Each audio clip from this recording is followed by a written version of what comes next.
There are too many podcasts out there to settle for subpar audio. And if you want your podcast to stand out in today's podcasting landscape, then high quality audio is no longer just a nice to have. Hi, I'm Joe Eftihiou, and after listening to this, you'll have a good understanding of why high quality audio is so important for the growth of your show and how to get high quality professional sounding recordings from your home or office without breaking the bank. So before we go into the technical side of things, let's dive into why high quality audio is so important. Yes, the content and your consistency and how well your content's resonating with your audio listener is always going to be the number one factor in the growth of your podcast, but that's still only half the picture. From the conversations I've had with hundreds of podcasters, what I understand is that a lot of podcasters, probably most of podcasters, audio quality isn't their number one priority. They believe that as long as the content's good and they're showing up, they're getting their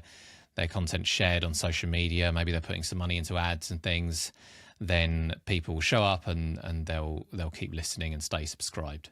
And they believe that audio quality is maybe something they only need to focus on once they've got subscribers to a certain level, once they've got sponsors, they've got money coming in.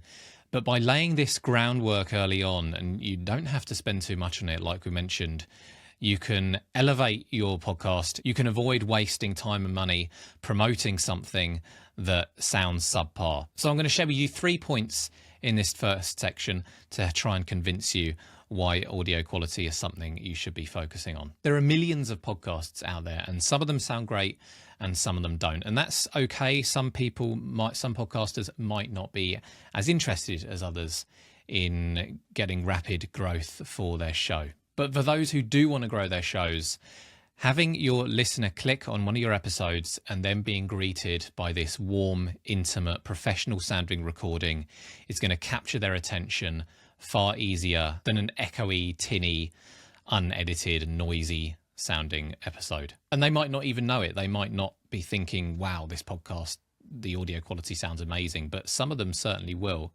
And even those who don't, they'll feel it. And it's easy enough to find negative feedback when you search for, why people don't listen to podcasts or why people stop listening to a certain podcast, or you look at negative reviews on iTunes.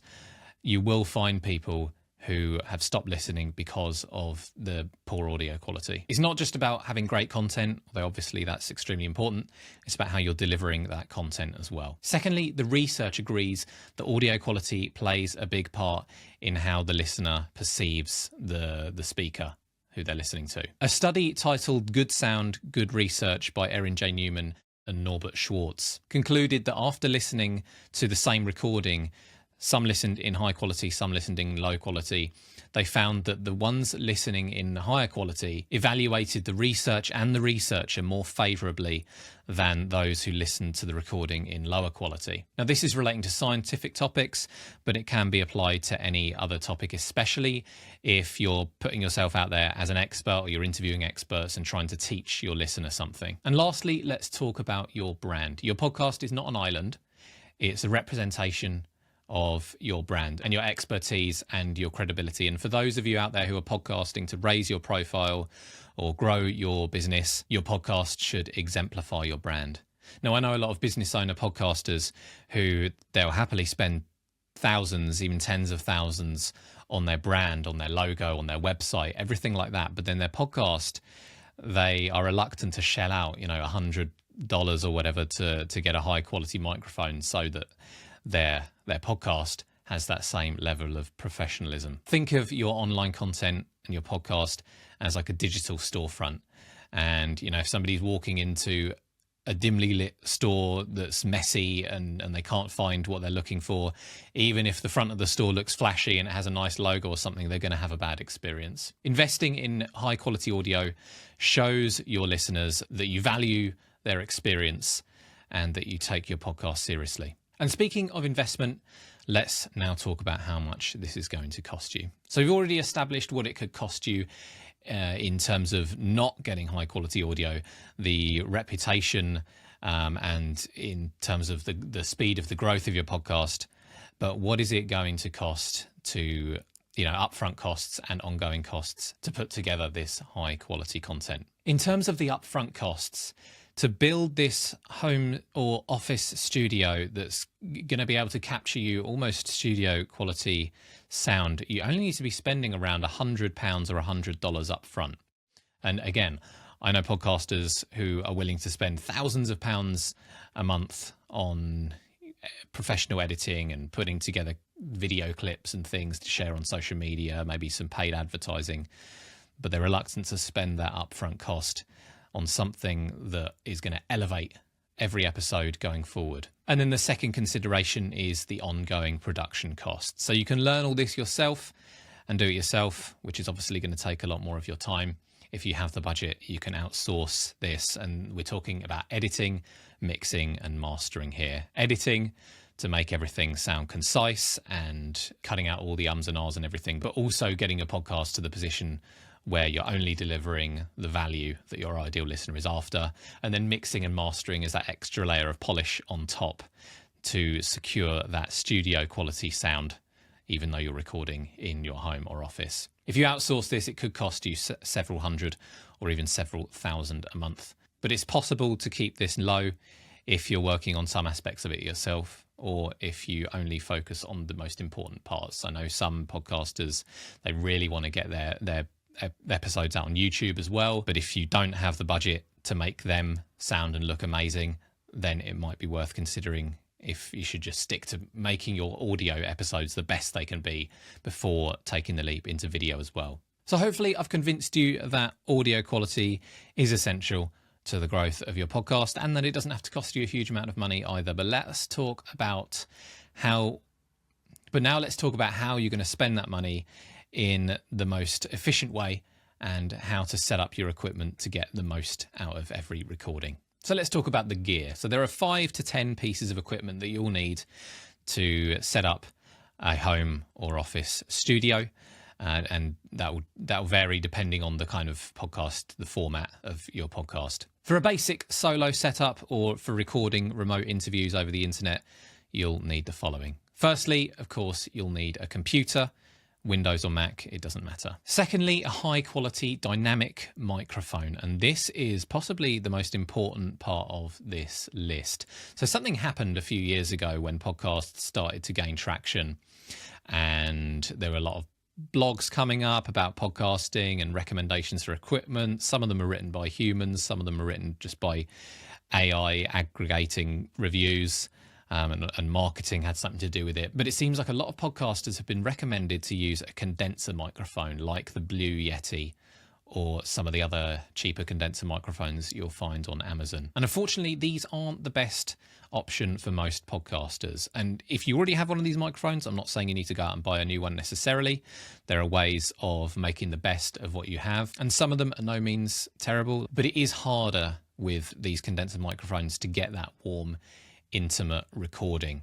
So the thing with condenser microphones, they're really simple to use. They're very sensitive and you can just kind of plonk them anywhere on the desk and they'll pick up just about anything in the room. So it's very easy to capture your voice or the voice of 2 people if you're in the same room together. But the thing is, the way that they work, being sensitive, they pick up all the reverb in the room as well, the echo, and a lot of the background noise that's in your room, the background noise that's going on next door. And this is why I don't recommend condenser microphones like the Blue Yeti to podcasters. And this is why if you're recording in an untreated, as in no acoustic panels or anything in the room, an untreated space, this is why I don't recommend condenser microphones for podcasters. If you're just setting up in your home or your office, I recommend picking up a dynamic microphone. And the 2 recommendations I'd make are the Audio-Technica ATR 2100X or the Samson Q2U. These are both under $100 and they're much less sensitive. And if they're positioned right, they can give you that nice, warm, intimate recording. If you've got a little bit more of a budget, I recommend picking up a Shure MV7 Plus. The third item on the list is a pair of headphones or earphones. This is especially important if you're recording remote interviews. If you're using your speakers, then the sound from your speakers is going to go back into your microphone. And this is especially something to make guests aware of. Often you might have guests that will turn up to a recording.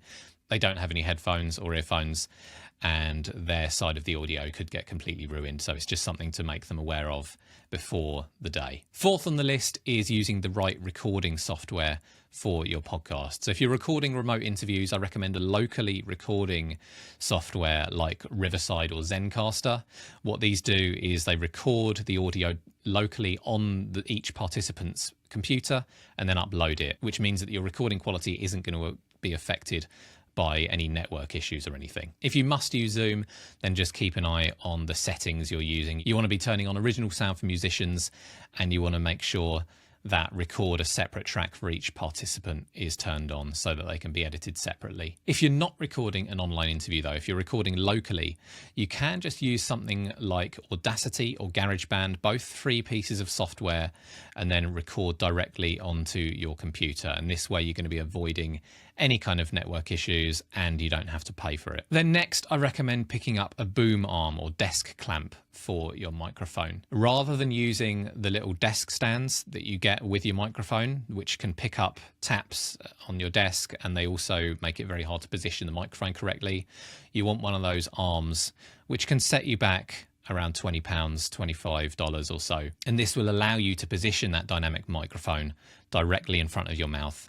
We'll talk a little bit more about the setup in just a moment. And if your microphone has a thick foam cover built into it, you can just use that. But if it doesn't, you'll need to pick up a windshield or pop filter, either one of those foam balls that you can stick on the end of the microphone or a mesh that you can connect to your microphone arm. And this stops those nasty plosives, those p and b sounds from ruining your recordings. If you're planning on recording more than one person in the same room, or you just want to boost in audio quality and flexibility, I recommend picking up an audio interface or mixer. Now, what this does is allow you to plug in 2 XLR connected microphones into your computer. Because the microphones you've already mentioned so far, they're all USB microphones, so you can just plug in one at a time directly into your computer. But with an audio interface like the Focusrite Vocaster 2 or the Zoom H6, you can plug in multiple microphones at once. You'll also be able to use the XLR connection on your mic instead of the USB connection, which is going to boost the quality a little bit more. Now we've gone over the equipment and software, we're going to talk about how to get these set up to get the best possible result from them. The first thing to consider is which room you're going to be recording in, and this may not seem overly important, but it does make a huge difference. Not quite such a big difference as if you're using a condenser microphone, but it's still important. So whichever room you choose to record in, I recommend choosing a room that has soft furnishings if possible, or if you can get some acoustic panels to stick onto the walls, that's going to help, especially the wall behind you. What these soft furnishings or acoustic panels do is they absorb those reflections, stop them from bouncing back into the microphone, and reduce that echoey, reverby sound. Ideally, it'd be a room without any foot traffic or appliances as well. So maybe a small private room, a bedroom, or a small office, as opposed to an open plan office or kitchen diner. And once you've found the right spot to record in, you're going to want to set your mic up on the boom arm with the pop filter between your mouth and the microphone, and you want to keep that microphone at no more than around 4 to 6 inches from your mouth. This is especially important in the case of if you do have a condenser microphone like the Blue Yeti. I find that a lot of podcasters, they'll sit them somewhere on the desk, and because they're picking it up, that's fine. But really, if you want to avoid that reverb, the closer you have it to your mouth, as long as you've got a pop filter on it, it's going to get you a warmer, more professional recording. And then when it comes to the recording yourself, when you're checking the level, which will be a little meter that goes from green to red on your microphone itself or in your recording software, make sure that the meter's hovering around the middle when you're talking normally. If it's hovering in the red area or pushing up to the top of that volume meter, you need to turn your volume down, because that's going to cause nasty digital distortion, which can't really be fixed very well in post-production. You can always turn things up, but you can't remove the distortion as easily. And then turn off your phone sound and vibrate.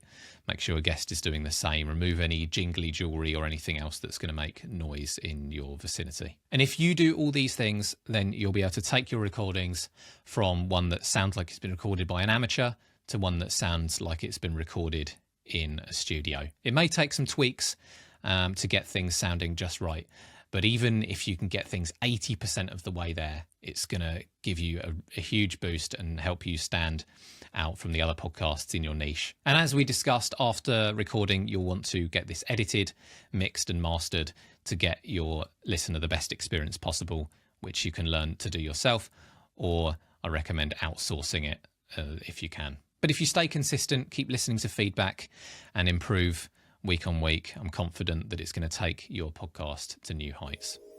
I'm Joe Eftihiou. Thanks for listening.